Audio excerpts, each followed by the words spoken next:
Baik, kita sekarang ke informasi Londo Ireng, pemirsa. Jurnalis di berbagai daerah berunjuk rasa usai polemik label Londo Ireng yang dilontarkan Presiden saat pidato di Puncak Harlah PKB. Namun penasehat khusus Presiden bidang komunikasi Hasan Nasbi membantah narasi yang disebut menyudutkan profesi. Pidato tersebut merujuk pada oknum tertentu. Yang dulu kita sebut Londo Ireng.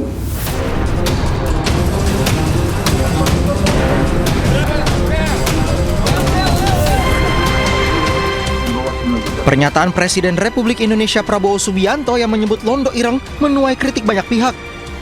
Presiden mengibaratkan jurnalis, pengamat dan lembaga swadaya masyarakat yang kerap mengkritik kebijakannya sebagai Londo Ireng yang dinilai lebih menyuarakan kepentingan asing. Pernyataan ini dilontarkan saat pidato di puncak hari lahir ke-28 Partai Kebangkitan Bangsa, Kamis 23 Juli 2026. Itu yang dulu kita sebut Londo Ireng. Ya. Yang ikut Belanda perang lawan kita. Londo-londo Ireng ini sampai sekarang masih ada. Hanya dia sekarang pakai baju lain kan. Wartawan, jurnalis, apa itu? Pengamat, LSM. Dalam konteks Londo Ireng atau berarti Belanda hitam merujuk pada pribumi yang dibayar untuk berkhianat pada bangsa sendiri, membela dan menjadi mata-mata Belanda di era penjajahan Belanda. Tak terima di label Londo Ireng, jurnalis di berbagai wilayah unjuk rasa. Di Solo, Jawa Tengah, puluhan jurnalis menilai labelisasi ini merendahkan martabat profesi jurnalis, mendelegitimasi kerja pers dan berpotensi memperburuk iklim kebebasan pers di Indonesia.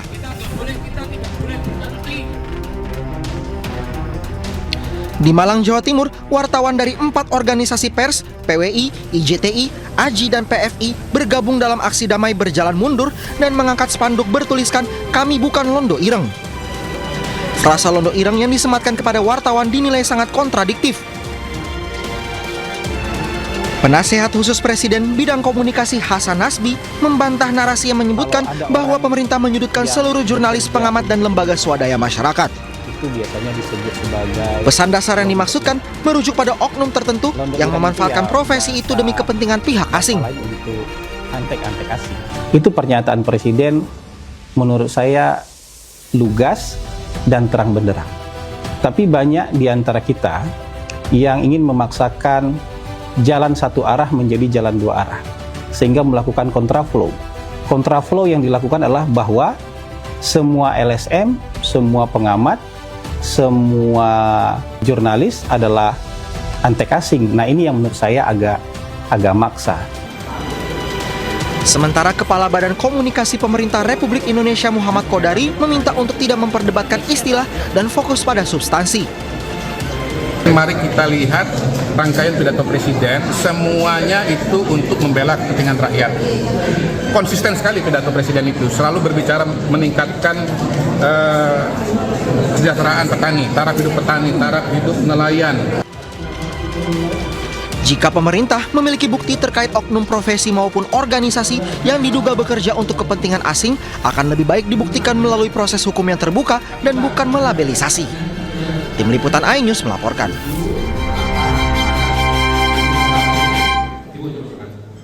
Bang, telepon bang! Tolong kebakaran di belakang kantor camat.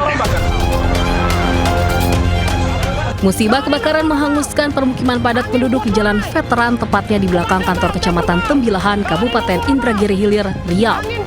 4 unit bangunan habis dilalap api terdiri dari 3 unit rumah petak berderet dan 1 unit rumah tunggal. Kepulan asap hitam pekat pertama kali terlihat oleh warga dari salah satu rumah penduduk. Kebaran api cepat membesar dan melalap bangunan yang mayoritas berkonstruksi kayu. Ya nih rumahnya, kasihan nih. Petugas Badan Penanggulangan Bencana Daerah Kabupaten Indragiri Hilir dan masyarakat setempat langsung berjibaku menahan bertambah luasnya kobaran api. Dalam waktu kurang lebih 1 jam, api berhasil dipadamkan. 16.35 tadi, tim damkar mendapat laporan dan langsung bergerak dibantu oleh Cupai, SMTI, kemudian BPBD, serta TNI dan Polri, serta masyarakat, api tidak merambat hingga lebih luas lagi. Karena kita khawatir di kawasan sekitar Jalan Gardu Bakar dapat itu merupakan pemukiman padat, tetapi alhamdulillah dapat dilokalisir oleh masyarakat. Hingga saat ini dugaan penyebab pasti munculnya sumber api masih belum diketahui dan masih dalam proses penyelidikan. Tidak ada korban jiwa dalam insiden ini, sementara jumlah kerugian material akibat kebakaran tersebut diprediksi mencapai 1 miliar rupiah. Dari Kabupaten Indragiri Hilir, Diki Kurniawan, iNews melaporkan. Pemirsa, diduga karena ketinggian jalan berbeda, seorang pengendara motor kehilangan kendali hingga tercebur ke Kali Mukervaart, Cengkareng, Jakarta Barat. Meski tidak ikut tercebur, namun korban terluka parah.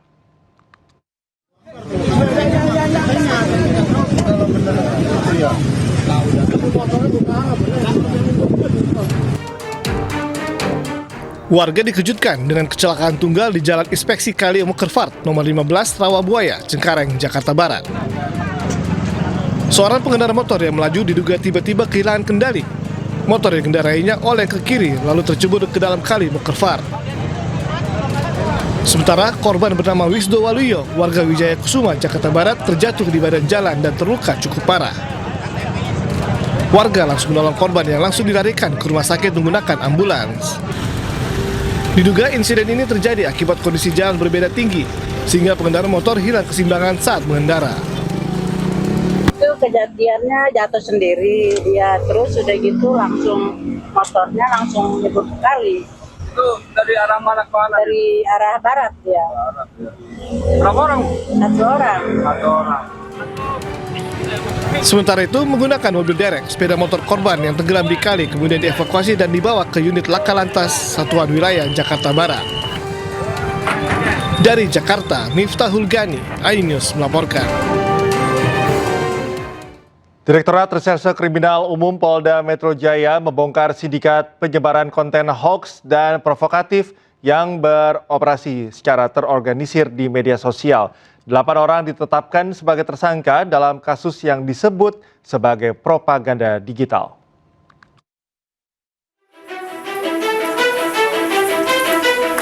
Direskrim Polda Metro Jaya mengungkap sindikat penyebaran konten hoaks, fitnah, dan provokasi yang terorganisir melalui berbagai media sosial. Penyidik menetapkan 8 orang sebagai tersangka dengan pembagian tugas yang berbeda. Ditreskrim Polda Metro Jaya telah melaksanakan serangkaian kegiatan penyelidikan dan penyidikan terhadap sindikat propaganda digital yang terorganisir dengan peran-peran sebagai berikut. 1. Sebagai perekrut dan pembiayaan. Kemudian yang kedua sebagai pembuat konten. Yang ketiga sebagai penyebar konten. Yang keempat perbantuan untuk mengangkat konten atau sering disebut dengan istilah booster. Dan yang kelima penyebaran konten secara masif. Penyidik menyita 11 unit telepon seluler, 2 laptop, 1 iPad, 2 flash disk yang berisi konten diduga melanggar hukum, serta uang tunai sebesar 220 juta rupiah yang diduga merupakan hasil pembayaran proyek penyebaran hoax. Para tersangka dijerat Undang-Undang ITE dengan ancaman pidana maksimal 8 tahun penjara dan denda hingga 2 miliar rupiah. Polisi mengimbau masyarakat agar lebih bijak menggunakan media sosial dengan selalu memverifikasi setiap informasi sebelum menyebarkannya. Dari Jakarta Selatan, Deni Helmi Sanjengbati, iNews melaporkan. Informasi lain pemirsa, DPRD Kabupaten Timor Tengah Utara Nusa Tenggara Timur memberhentikan sementara 3 anggota DPRD terkait kasus dugaan intimidasi terhadap almarhumah Dr. Ica. Meski demikian, keluarga Dr. Ica menilai sanksi tersebut belum memenuhi rasa keadilan. Dia tidak nikah, Mama.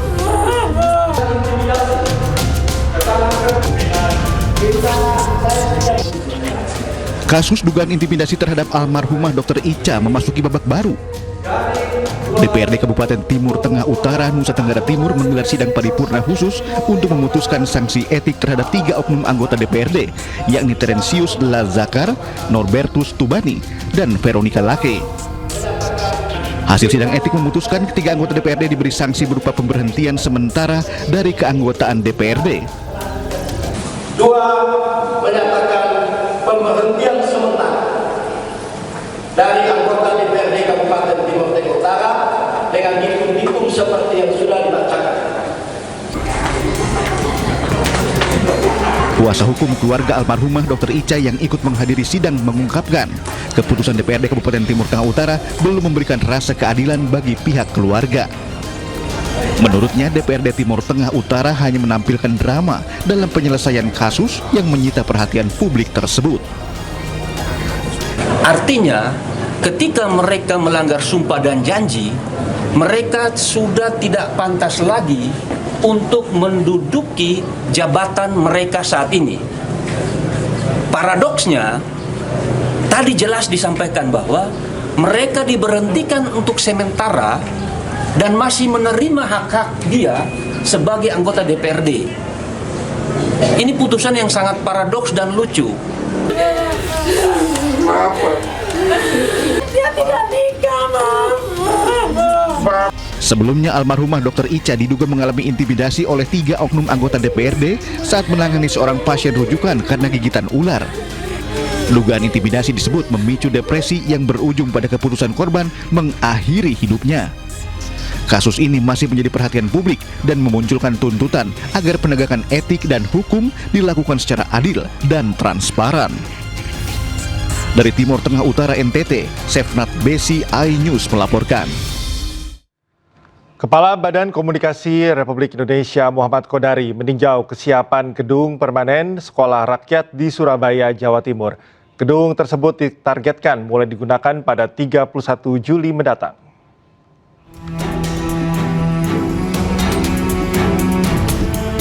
Dalam peninjauan di Sekolah Rakyat terintegrasi di Jalan Kedung Cowek, Kenjeran, Surabaya, berbagai fasilitas dinyatakan siap digunakan.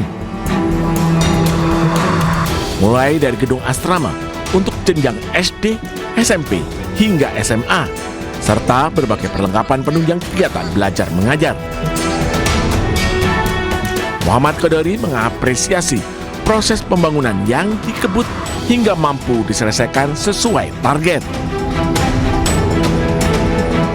Saya yakin Bapak Presiden juga sangat bangga dan sangat terharu kalau melihat langsung perkembangan dari pembangunan sekolah rakyat ini, karena sekolah ini begitu luas. Di sini 5 hektar, 6,6.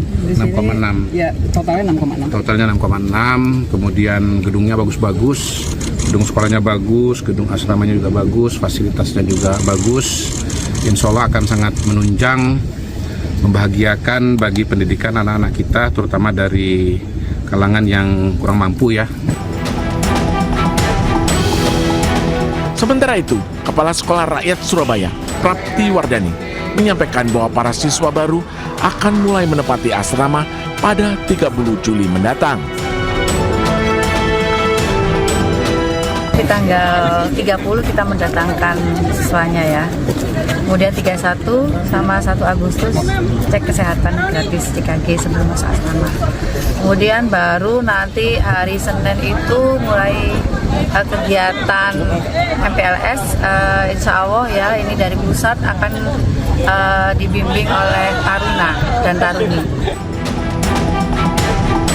Sebelumnya, para siswa mengikuti kegiatan belajar di gedung sementara di Universitas Negeri Surabaya. Ini pengerjaan masuk tahap akhir dan ditargetkan resmi digunakan pada 31 Juli 2026. Dari Surabaya, Jawa Timur, Yuda Prawira, iNews melaporkan.